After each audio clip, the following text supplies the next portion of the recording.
Друзі, привіт! А у цьому відео я хочу вам розповісти та показати, що потрібно обов'язково додати у лунки під висаджування огірків, щоб вони швидко прийнялися, почали швидко зростати та швидше почали плодоносити. І плодоносили вони, щоб до заморозків, і плодів, щоб було багато. Цього можна досягнути, якщо під огірки зразу закласти добрива пролонгованої дії. Я проживаю у Харківській області, у нас у цьому році довго тримаються холоди, і коли все ж таки потеплішало, коли на дворі нічна температура стала більше плюс 10 градусів, можна вже висаджувати огірки, як у теплицю, так і у відкритий ґрунт. Моя розсада ось у такому стані, вона переросла, але завдяки цим добривам і такому висаджуванню вона швидко приживеться і не отримає стресу. І переходимо до підготування грядки. Я використовую крапельневий полив, і для того, щоб його не ушкодити, я його прибираю. Якщо ви хочете зробити собі такий же самий, то в мене є докладне відео, як я його проводив і як їм користуватися. Рослини на такому крапельному поливі ростуть швидко і щедро віддають свій врожай. А якщо ви зробите такі грядки, як у мене, вони застелені агротканиною, через неї не ростуть бур'яни,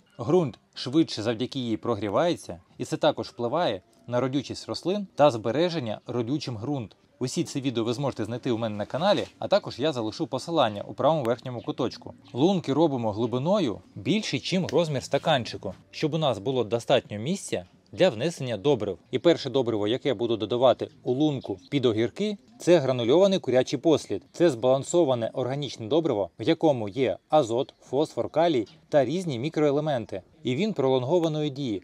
Достатньо всього однієї жмені у лунку. І цього взагалом буде достатньо. Але якщо ви хочете, щоб плодів було дійсно багато, і огірки плодоносили не переставаючи, то потрібно внести фосфорне добриво. Це кісткове борошно, а саме із кісток риби. Як ви знаєте, у кістках риби дуже багато фосфору. І це добриво пролонгованої дії. Воно не швидке. Ми його додаємо у лунку. Достатньо буде 1 столової ложки. Такої кількості рослині вистачить на увесь сезон. Придбати таке кісткове рибне борошно можна в інтернеті або у садових магазинах. Потім потрібно все це вимішати з ґрунтом. І щоб ґрунт після висаджування не просів, ми його зразу поливаємо.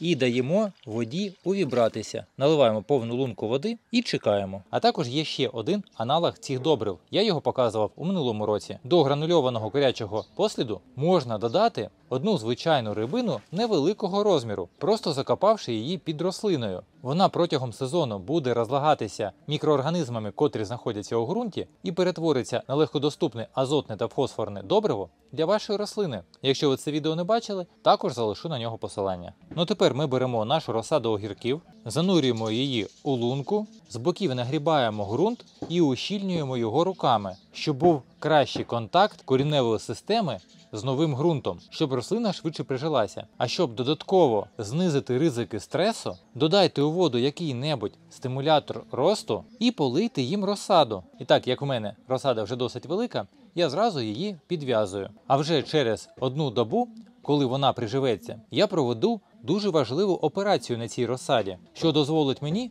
ще пришвидшити отримання першого врожаю, і досить великого. Тому обов'язково підписуйтесь на мій канал і не пропустіть вихід цього відео. Я вам бажаю вдалого дня і зустрінемось у наступних відео.